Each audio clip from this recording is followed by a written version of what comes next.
Ok oui, 11h01. Il nous reste une heure à passer ensemble dans le Point de Max à Boulevard 102.1. Fait gros soleil à Québec.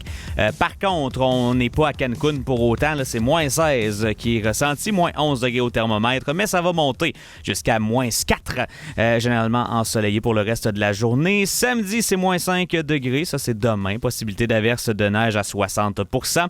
Dimanche, 0 avec nuageux. Lundi, 6 degrés, neige intermittente ou pluie. Mardi, 0 degrés avec de la neige. Mercredi, 2 degrés au maximum, neige intermittente aux pluies. Et jeudi, c'est 3 degrés, 30% de possibilité d'averse de neige. Je vous le disais un petit peu plus tôt, là. La nuit, oui, ça descend encore d'un négatif, mais j'ai l'impression que le jour, les maximums, là, on va pas mal rester pour la suite des choses dans les positifs. Si c'est pas ça qui arrive, poursuivez-moi pas, là. Mais c'est une petite prédiction que je vous fais, que les maximums, là, à partir de dimanche, là, ça va pas mal tout le temps être de jour dans les positifs. En fin d'émission, Pascal CV va venir faire son tour comme à l'habitude. Elle va venir nous présenter les nouvelles qui sont un peu passées sous le radar cette semaine, qu'on n'a pas vu passer tant que ça, mais qui sont intéressantes. Et d'ailleurs, parlant de nouvelles intéressantes, il y avait point de presse ce matin.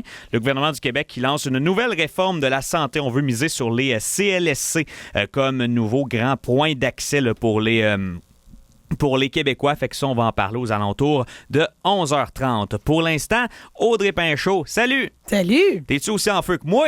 T'es en forme ce matin, hein? Je suis dans une forme excellente. Qu'est-ce qui se passe? T'es-tu une bonne nouvelle? Non, je suis content. T'es de bonne humeur? Ah ouais, je vais au karaoké en fin de semaine. Bon... Non, c'est que là, dans les dernières minutes pendant la pause, j'étais en appel justement avec mes amis parce que là, un de mes chums a eu des petits problèmes de santé cette semaine, a dû être hospitalisé puis tout. Fait que là, je dis, mais là, tu vas être correct pour en fin de semaine, là. Puis à soir, il va prendre ça. Demain, il devrait être correct. Fait que c'est ce qui te rend de bonne humeur. Ouais, je pense que c'est ça. Bon, salut cet ami-là dont la santé va mieux. Oui. Et je vais te dire que ta bonne humeur est contagieuse. Bon, mais tant mieux. Fait que oui, très de bonne humeur. C'est sûr qu'avec un ciel bleu comme on a à l'extérieur en ce moment, ça aide. Veux-tu savoir qu'est-ce qui aide aussi pour toi? Dans les nouveautés musicales cette semaine. Hey, j'ai rien regardé de ce qui est sorti encore ce matin, fait que là, tu vas me surprendre, même c'est pas sûr. Ça? C'est une nouveauté d'Anna Montana. Oui, c'est-tu Younger? Younger You. Oui, c'est ça. Je l'ai vu passer sur les réseaux sociaux dans le cadre du 20e d'Anna Montana. C'est Miley Cyrus, mais pour ceux qui ne savent pas encore, là, Miley Cyrus, c'est Anna Montana. Oui, elle avait terminé sa carrière d'Anna Montana en dévoilant, évidemment. Là. Don't forget about me. Don't forget about me. C'est fou parce que j'ai pas eu le temps encore de regarder le 20e. Puis là, c'est sûr que pour les gens qui sont pas de ma génération, vous êtes comme, voyons, c'est quoi cette affaire-là? Le Miley Cyrus, quand elle a commencé sa carrière, il veut pas, était très jeune. Puis Anna Montana, c'est l'émission qui l'a comme mis sa map carrément, où son père jouait son père. Puis en fait, l'histoire, c'est que elle a une double vie. Il y a Miley Cyrus, la jeune fille, là, sa famille, son quotidien, l'école, les amis. Et il y a la pop star qu'elle veut devenir, qui est Anna Montana. Fait qu'elle se met une perruque blonde, puis elle fait des shows, puis elle est hyper connue, mais tu là, comprends? Miley Cyrus est devenue une gigastar. Puis on apprend ça un jour, là. Ouais. Quand tu le sais pas, il faut que tu l'apprennes un jour que Miley Cyrus, c'était Anna Montana. Là. Moi, c'est arrivé un jour dans ma vie que j'ai appris ça. Là. Oh non, mais là, ta minute, ça, c'est parce que tu t'écoutais pas assez. Parce que ça, c'est mis de l'avant dans l'émission. Pas j'écoutais pas assez, j'écoutais pas. Bon, ben c'est ça. Parce que c'est carrément, c'est ça le principe, dans le fond. C'est qu'elle a vie une double vie. C'est incroyable. Puis c'est drôle parce qu'encore aujourd'hui, elle dit avec beaucoup, beaucoup de certitude puis un beau regard nostalgique que c'est littéralement le combat de sa vie de vouloir être une fille normale, mais d'être capable de vivre sa vie de pop star aussi à travers ça, tu sais. Fait que pour des gens de mon âge qui ont grandi en même temps qu'elle, parce qu'on a approximativement le même âge, ben c'était comme le rêve. Là. Toi aussi, tu voulais être la petite fille qui allait avoir une vie de superstar. Et là, ben c'est le 20e cette année de la fin d'Anna Montana. Fait qu'il y a un genre je vais appeler ça un film documentaire. Bref, tous les acteurs se retrouvent. On retourne dans le décor d'Anna Montana. On revient sur ces années-là. là.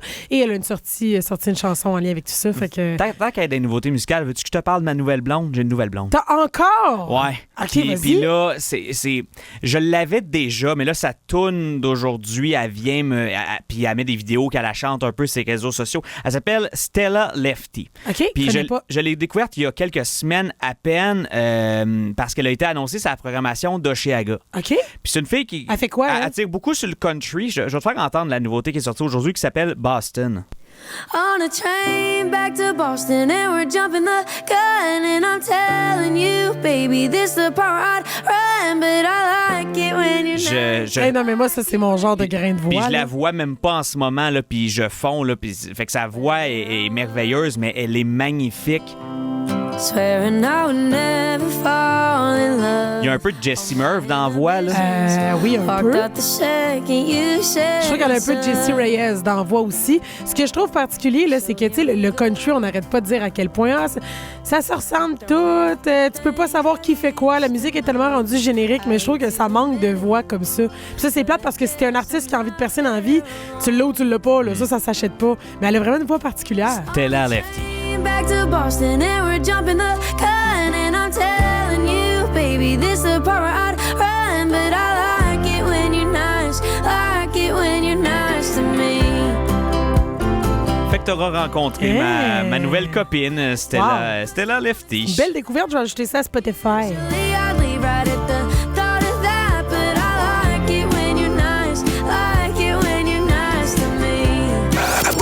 Il y a un moment où on prend le temps d'écouter, le temps de comprendre. C'est l'Open Mic avec Audrey Pinchot.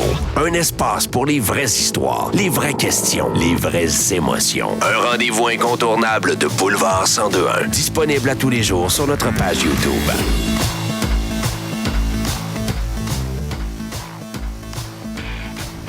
C'est ajouté à Spotify, Max. Bon, ben super. Stella Lefty avec sa nouveauté Boston. On s'en va dans un sujet un peu, je dis-tu controversé ce matin? Je sais pas si c'est controversé, si c'est mal compris de certains, ça irrite certaines personnes. C'est tout un sujet. C'est tout un sujet. Puis c'est drôle parce qu'on tombe dans le mille. J'ai été au bureau avant de venir te rejoindre, puis je voyais à RDI le titre suivant, les athlètes transgenres exclus officiellement des Jeux olympiques. On va parler de transgenre ce matin. On va parler, par exemple, de peut-être tout ce qu'on sait pas ou qu'on ne connaît pas. Puis là, je sais qu'il y a bien des gens qui, maintenant, savent ce que c'est, savent ce qu'est la dysphorie de genre. On n'ira pas nécessairement dans ce qu'est une personne transgenre plus que ce qui navigue autour, c'est-à-dire qui paie quoi. Est-ce que c'est un caprice encore aux yeux de la société? Comment ça fonctionne? Est-ce que c'est un choix personnel, une question de survie? On va naviguer à travers tout ça, puis il y a une personne avec qui on peut faire ça, j'ai l'impression, puis c'est Val, Mademoiselle V, qu'on reçoit tous les vendredis, qui est conseillère en sexologie. Si vous avez des questions en passant, puis j'ai envie de dire des malaises, des préjugés, on est là pour ça dans l'Open Mic. Là. Fait qu'envoyez-les, le 88 971 1021 texto. Val, c'est un sujet qui est touché parce qu'on dirait que on veut jamais mal faire. On sait jamais par quel bout le prendre, on sait jamais comment l'aborder. Mais il y a des questions qui se posent. À quel point c'est facile d'obtenir une approbation? À partir de quel âge tu fais cette transition-là ou t'embarques là-dedans? Parce que, comme parent, ma peur numéro 1, ce serait... Moi, je sais ce qui t'attend comme développement mental dans la vie. Là. On passe tout par l'adolescence où on est mêlé puis on a envie de s'arracher les cheveux de sa tête. Là. Oui, effectivement. Fait que tu veux pas que ce soit irréversible, tu veux protéger ton enfant, mais en même temps, s'il est pas bien, tu veux qu'il soit bien.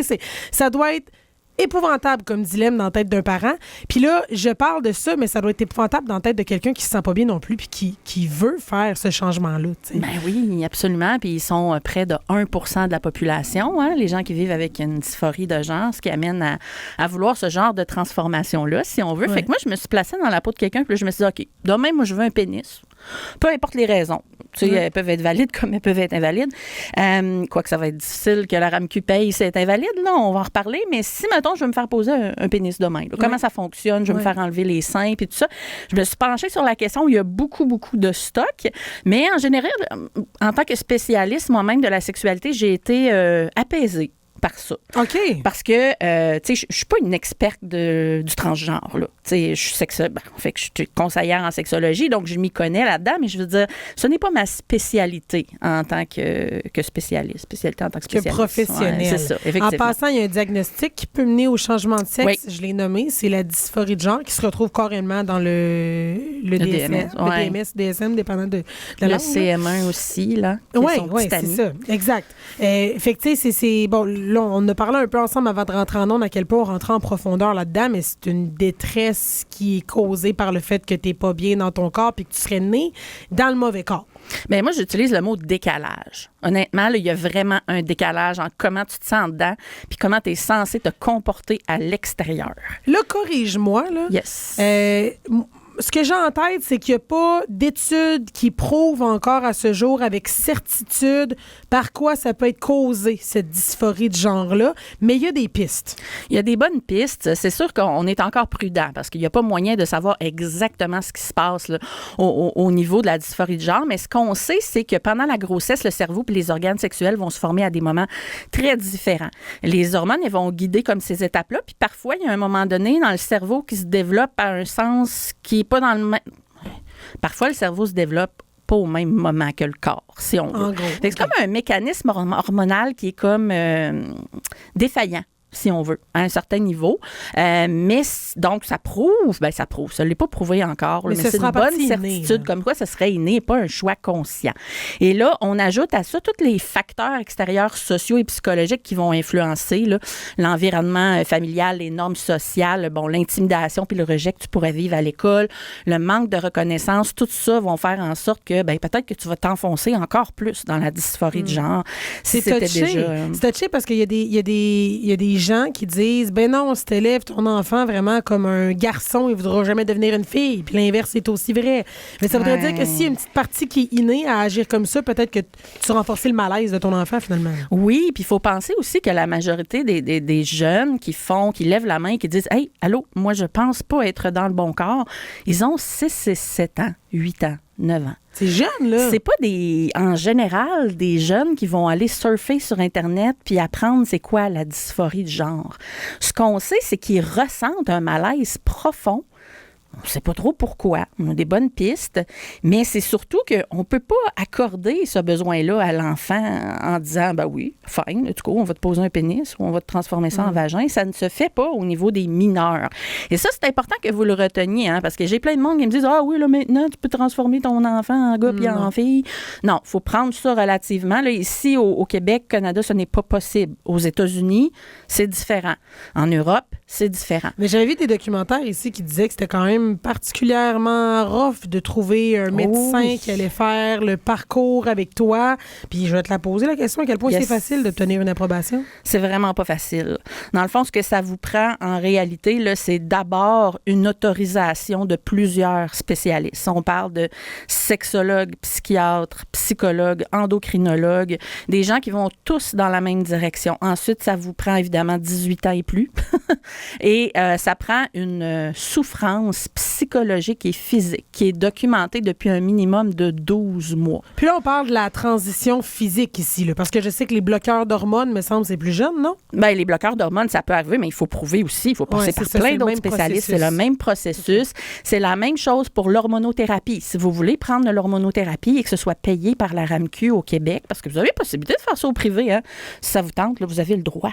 Oui, puis l'hormonothérapie, ça me fait rire, ça, parce que des fois, les gens associent directement au phénomène de dysphorie de genre, mais je veux juste vous dire que moi, demain matin, mettons, je suis débalancée hormonalement, je peux aller carrément faire de l'hormonothérapie pour ajuster ce qui se passe dans mon corps. Moi, j'ai des amis de filles qui avaient des gros problèmes, puis écoute, il y avait un manque de testostérone, mettons, il y avait un débalancement. Fait qu'après un bilan hormonal, ils se sont mis à prendre certaines hormones pour balancer leur corps parce qu'il y avait une défaillance, je vais dire, là, dans leur système. Fait que c'est pas nécessairement relié à « Hey, j'arrête les hormones ou je prends des bloqueurs où l'hormonothérapie existait bien avant le fait qu'on veut faire on veut changer de sexe. Là. Oui, c'est à différentes proportions. Là. Il y a des petites proportions, il y en a des grosses qui vont faire en sorte que ton corps va changer complètement pour devenir, en fait, plus féminin ou plus masculin, selon ce que vous voulez. Et généralement, les personnes qui souffrent de dysphorie de genre vont opter pour une hormonothérapie, mais pas nécessairement la suite. Et c'est surtout cette partie-là que je voulais qu'on parle aujourd'hui. Qu'est-ce qui a trait au pénis et au vagin et au sein? Comment est-ce qu'on se débrouille avec ça? Où est-ce qu'on les envoie par la poste quelque part? Qui paie pour se le faire poser, etc. Et vous devez savoir d'abord que au Québec, on s'entend pour dire que tout ce qui est pour soulager la souffrance d'autrui est payé par la RAMQ. Donc, c'est-à-dire que si tu es capable de prouver que tu as une détresse psychologique, tous les critères que j'ai dit tantôt, depuis 12 mois avec les spécialistes, on va t'offrir l'hormonothérapie gratuitement. Par contre, ce n'est pas nécessairement le cas de toutes les autres opérations. Tout ce qui a féminisation, tout ce qui a masculinisation, on parle de, entre autres, l'orchidectomie, qui est l'ablation des testicules. Hein. C'est pas toujours couvert, tout dépendant. La chirurgie faciale féminisante, qu'on appelle le FFF, là, ceux qui connaissent sauront, ce n'est pas couvert. Le remodelage du visage, tout ce qui est esthétique, tout ça n'est absolument pas couvert. Jamais. Okay. Puis la poitrine, mettons? La poitrine, ils vont te l'enlever. Mais ils ne vont pas nécessairement te la reconstruire. Il va falloir que tu paies au privé pour faire reconstruire la poitrine. Okay. Même chose pour ce qui est par contre de la phalloplastie et la vaginoplastie, qui sont le remplacement ou du moins la création de nouveaux appareils génitaux à partir des anciens. Ça, en général, c'est couvert. Okay. Donc, c'est cette partie-là que je voulais qu'on parle un petit peu parce que c'est pas très connu. Hein, mais qu'est-ce qui fait que c'est couvert ou pas, mettons? C'est la souffrance. C'est vraiment... tout est basé là-dessus. Tout est basé sur la souffrance psychologique, les difficultés que la personne a à vivre au quotidien avec ça. Et c'est eux qui prennent la décision en fonction s'il est capable de poursuivre sa vie. Parce qu'il faut penser que le taux en fait, c'est 1% de la population, je l'ai dit tantôt, mais plus de la moitié ont des épisodes dépressifs et des dépressions modérées à sévères. Donc, et 43% des jeunes trans ont des pensées suicidaires régulières. Mais tu sais, quand tu te comprends plus, là, c'est jamais né, là. Puis il y a une différence, tu sais, entre un mal-être ado, tantôt tu l'as dit, tu sais, moi j'en ai 2 ados, là, puis Colin, il y a des montagnes là, qui en finissent plus, là, tu sais. Mais quand on pense à montagne, il y a des hauts puis des bas. Il y a des bonnes journées. Quand, à un moment donné, tout est relié à ton genre puis qu'il n'y en a plus de haut, là, c'est généralement là où il faut aller fouiller et c'est de là l'importance de suivre les spécialistes pendant très longtemps.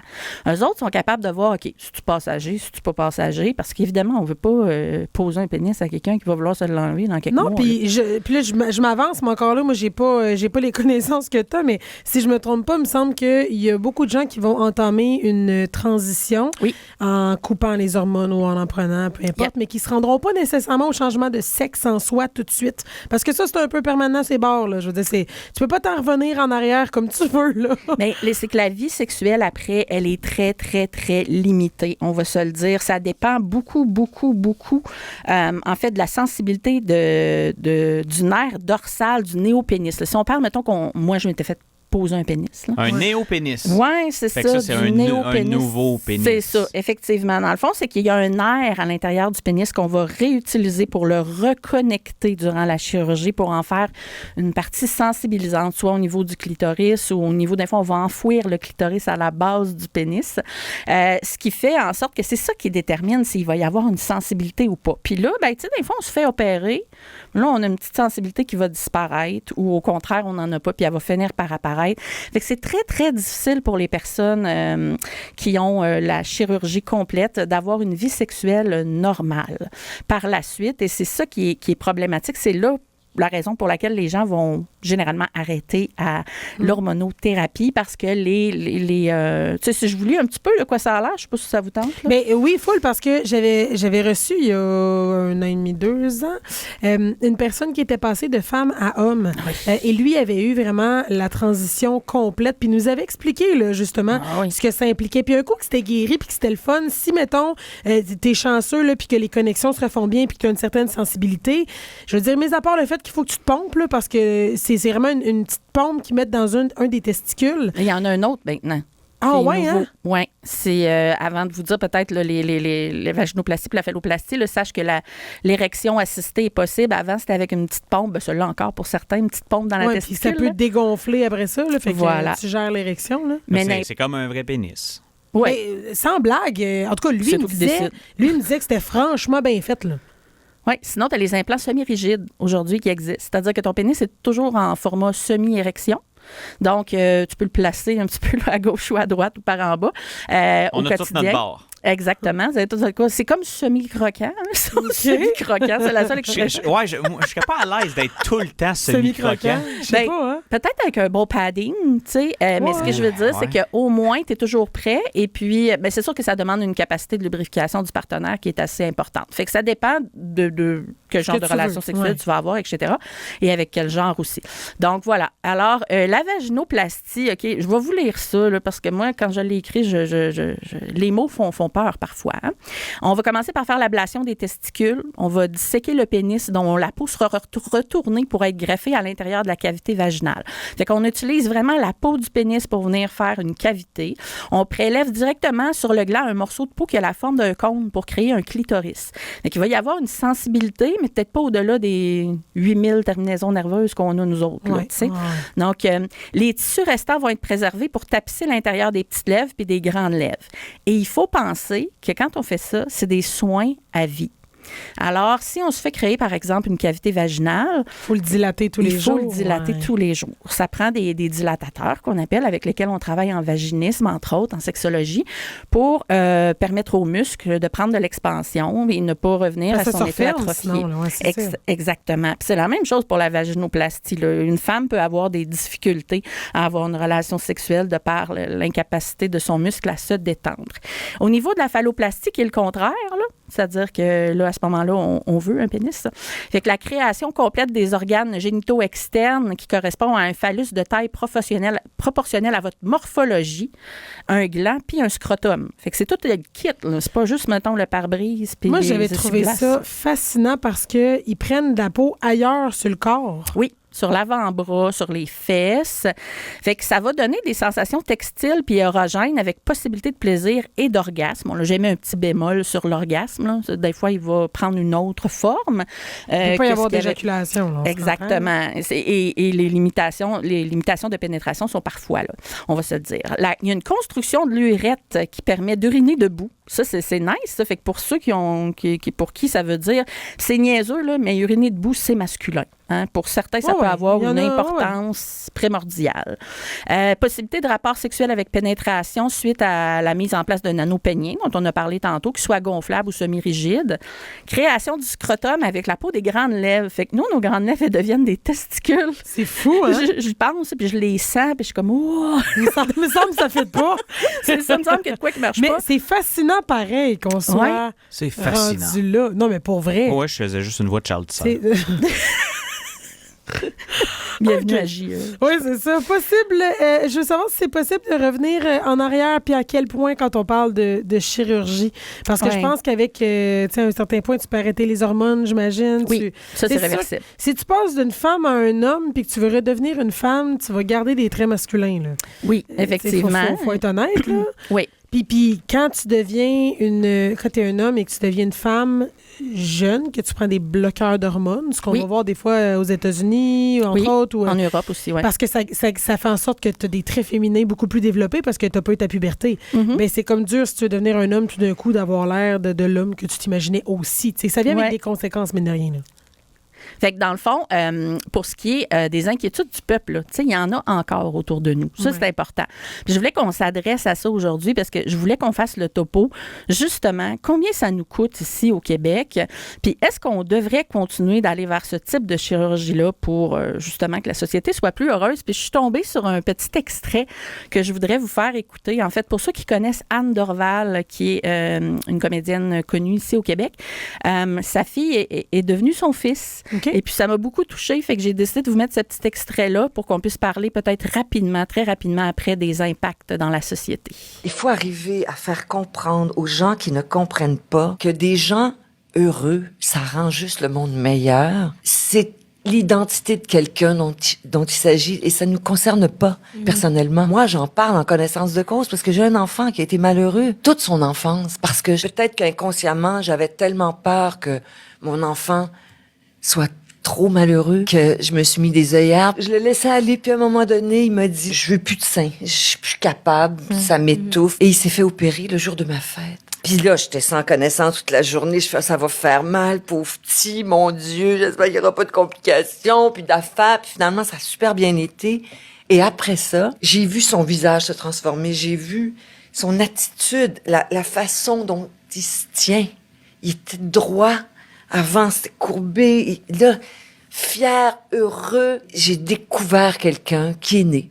Une seconde fois, on dirait. Ça fait partie des belles journées de ma vie. Wow! Mais puis c'est ça l'affaire, c'est que moi je veux dire, puis je me cache pas de le dire, je comprends pas puis je le comprendrai jamais que quelqu'un puisse être entre guillemets homme puis de devenir, je le comprends, puis je pense que c'est correct de pas le comprendre parce que je le vis pas, je le comprendrai jamais. Absolument. Mais quand t'entends ça puis tu vois que crime, c'est juste quelqu'un qui est plus heureux après, ben c'est correct là. Je vais pas juger. Puis un témoignage comme ça vient peut-être faire ma gueule à ben du monde qui trouve ça ridicule. Puis de la maladie mentale, c'est juste ça. Puis nanana. Ça rend du monde heureux. Qu'est-ce que ça t'enlève? Moi, c'est vraiment ça. Eux, ça leur enlève leur pénis puis des seins, mais toi, ça t'enlève rien. C'est drôle parce que j'ai eu une conversation délicate avec des gens proches de moi dans les dernières semaines parce que quelqu'un que je connais a croisé dans un contexte professionnel une femme, je vais dire, à l'allure d'une femme, mais avec une grosse barbe, un maquillage, tu comprends? Extravagant, les gros talons. Puis la discussion qu'on avait, c'est que ça, pour la personne que je connais, c'était trop. Il y avait de la misère à enregistrer parce qu'il me disait... Moi, si tu choisis d'être homme ou femme, ou je m'en balance, mais c'est comme si là, visuellement, l'espèce d'entre-deux un peu flou, dont on comprend pas trop qu'est-ce que tu ressens, qu'est-ce que tu veux être, c'est comme si ça mettait mal à l'aise. Puis notre discussion a exactement été là-dessus, tu sais. Oui, qu'est-ce que ça t'enlève, mais des fois, c'est juste une question de manque de connaissances. Ou de manque de... C'est la première fois que tu croises quelqu'un d'aussi extravagant, puis t'es pas habitué, puis... Mais au final, là, qu'est-ce que ça t'enlève? Puis c'est correct que tu te sentes pas 100% à l'aise aussi sur le coup, puis que tu sois un peu déboussolé. Puis c'est nouveau pour bien du monde en passant. Ce qu'on connaît pas fait peur. Ça fait partie de la vie. Ce qu'on ne sait pas, ce qu'on ne vit pas, ça nous fait peur. Et c'est là où je veux aujourd'hui en venir, c'est que, OK, oui, ça va peut-être coûter une couple de millions, là, l'hormonothérapie, le faire opérer, puis tout ça. Mais le garder dans le système de santé mentale pendant des années va coûter beaucoup plus cher pour peut-être au final finir avec un suicide. Tu sais, puis hier, j'étais chez mon esthéticienne, je salue Roselyne, et elle me disait, oui, mais tu sais, il me semble, moi, une poitrine, je vais en mettre une sur une personne qui a le cancer avant d'en mettre une pour une personne qui veut changer de sexe.